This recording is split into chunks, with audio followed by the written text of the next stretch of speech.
How much does your business spend to send one person, a member of your team, or maybe you yourself, to a conference, just one conference?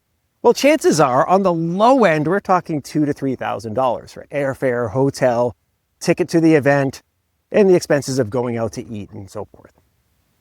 On the more likely side, it's probably somewhere in the neighborhood of $5,000, especially if it's a multi-day conference and one of those conferences that's worth paying for. Now, if you're going to be involved in any type of marketing activity where you get a booth or some stage time, now we're talking. We're getting into 5 figures for one person to go to one conference. Now, what are you hoping to get out of that? As I said, marketing. You're also hopefully going to be meeting some prospects that turn into clients. Maybe you're actually meeting existing clients and you're going to entertain them. Maybe you might be looking to recruit some talent. Maybe you meet some high quality people that you'd like to bring over to your firm. Or maybe you want to mix and mingle with some referral partners, other vendors who are serving the same client and can kind of send you business, you send them business, as we like to do in networking world. Anyway, conferences are awesome. We know they're awesome. We get a lot of value out of them. I mean, businesses are human activities after all. But one of the things I've observed, and maybe you've noticed it too, is that people are a little more freewheeling with the conference spend than they are with other marketing investment.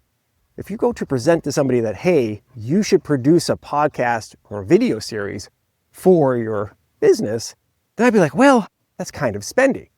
Not realizing that it's actually less expensive to produce a whole month's worth of weekly episodes than it is to send one person to a single conference.